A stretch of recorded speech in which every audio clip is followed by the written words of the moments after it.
हवाई यात्रा के लिए, एविएशन फील्ड के लिए विश्व में सबसे ज्यादा अवसर कहीं है तो भारत में है।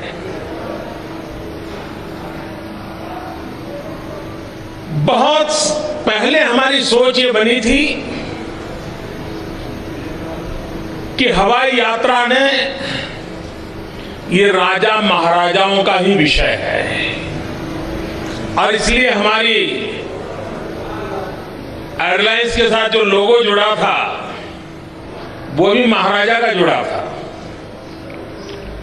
और जब अटल जी की सरकार थी तो हमारे रूडी जी एविएशन मिनिस्ट्री में थे, तो मैंने एक दिन, तब तो मैं तो पार्टी का काम करता था, यहाँ हिमाचल में रहता था, तो मैं एक बार उनसे मिला। मैंने कहा भाई क्या ये लोगो नहीं बदल सकते क्या? तो क्या? मैंने कहा इससे लग रहा है कि हवाई जहाज और हवाई यात्रा ये एक ही वर्ग के लोगों के लिए है। तो उन्होंने कहा क्या करें?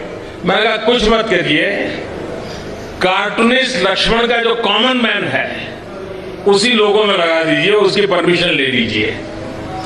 और मुझे खुशी है कि अटल जी की सरकार के समय उस कॉमन मैन को भी समावेश किया गया था। उस समय जबकि मैं राजनीति में किसी पद पर नहीं था, मैं संगठन का काम करता था, लेकिन उस समय मेरे समझ में आता था कि ये जो सोच है राजा महाराजों वाला लोगों के साथ जुड़ी हुई, उसको बदलना है। और उसमें से हमारे विभाग से मैंने आग्रह किया कि एक तो देश में एक सबसे बड़ी कमी है, हमारी कोई एविएशन पॉलिसी नहीं है। इतना बड़ा देश है, इतनी संभावना है, विश्व का ध्यान है, एक एविएशन पॉलिसी बनाएं, कसौटी पर कसें, सारे स्टेक होल्डर्स को उसमें विश्वास में ले और नीति के आधार पर इसके एक्सपांशन की एक डिजाइन तैयार करें। मुझे खुशी है कि आजादी के बाद पहली बार देश में एविएशन पॉलिसी बनाने का सौभाग्य हमारी सरकार को मिला। और उस समय मैंने पहली मीटिंग में कहा था कि एविएशन को मैं किस रूप में देखता हूं। हमारे देश में गरीब व्यक्ति की एक पहचान है, वो हवाई चप्पल पहनता है। और मैंने उस मीटिंग में कहा था कि मैं चाहता हूं कि हवाई जहाज में हवाई चप्पल वाले लोग दिखाई दे। और आज ये संभव हो रहा है। आज शिमला और दिल्ली को हवाई यात्रा से, नांदेड़ और हैदराबाद को, हैदराबाद और कडप्पा को, हमारे अशोक गजपति राजू जी इसके मिनिस्टर हैं, वो आंध्र से हैं, तो कडप्पा से जुड़ने का आनंद उनका विशेष है। हमारे नड्डा जी यहाँ है, वो हिमाचल के हैं, शिमला का जुड़ने का आनंद उनको विशेष है। और मैं दिल्ली से आया हूं तो मुझे और ज्यादा आनंद है।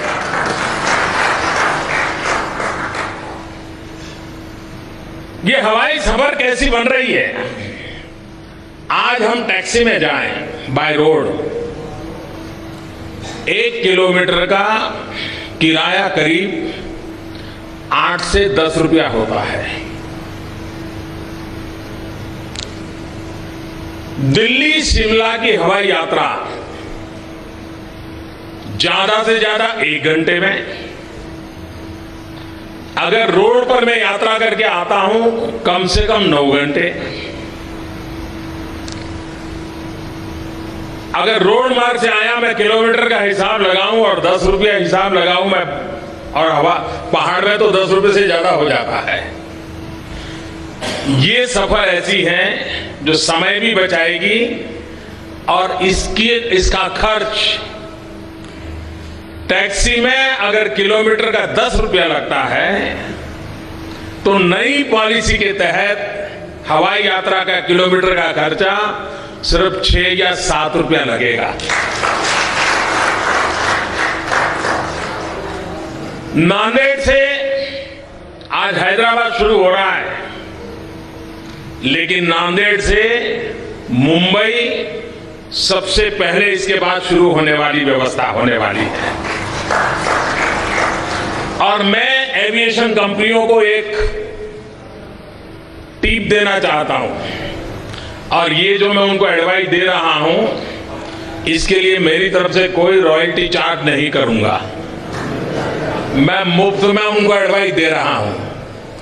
अगर एविएशन कंपनियां व्यापारिक दृष्टि से सोचते हैं तो सोचें कि नांदेड़ साहब, अमृतसर साहब और पटना साहब अगर हवाई सर्कुलर रूट बनाएंगे, दुनिया भर के सिख यात्री इस हवाई यात्रा का सबसे ज्यादा लाभ उठाएंगे। भारत के पास हाइड्रो पावर के लिए बहुत संभावनाएं हैं। अनुमानित कल्पना है कि करीब करीब 1.5 लाख से ज्यादा मेगावाट बिजली हम हाइड्रो से कर सकते हैं। उसके लिए ह्यूमन रिसोर्स चाहिए, मैन पावर चाहिए, और उसके लिए डेडिकेटेड इंस्टीट्यूशंस चाहिए। हिमाचल प्रदेश और पूरा हिमालयन बेल्ट, जम्मू कश्मीर से लेकर के पूरा, वहां पर हाइड्रो पावर प्रोजेक्ट की बहुत संभावना है। अगर यहां के नौजवानों को हाइड्रो से संबंधित इंजीनियरिंग की शिक्षा मिलती है, स्पेशलाइज सब्जेक्ट उनके तैयार होते हैं, मैं समझता हूं ये बहुत बड़ी सेवा होगी। और इसलिए वहां मैकेनिकल इंजीनियरिंग बाकी सारे विषय भी होंगे, लेकिन स्पेशल फोकस हाइड्रो पावर से संबंधित होगा। उसके शिक्षा का एक बहुत बड़ा काम बिलासपुर में होने वाला है। उसके शिलान्यास का आज अवसर मुझे मिला है। मैं हिमाचल वासियों को और देश की युवा पीढ़ी को ये नजराना देते हुए बड़ा गर्व अनुभव कर रहा हूं। और एक प्रकार से आज देश हिमाचल की धरती से एयर पावर का भी अनुभव कर रहा है और हाइड्रो पावर का भी अनुभव कर रहा है।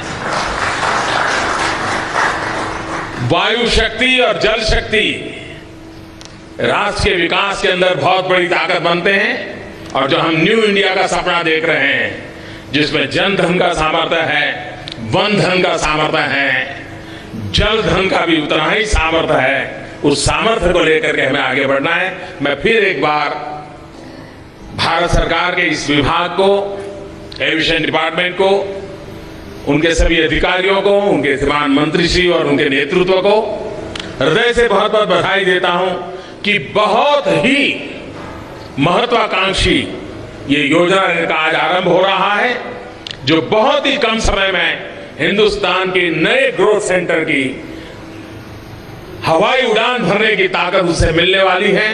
मेरी तरफ से बहुत बहुत शुभकामनाएं।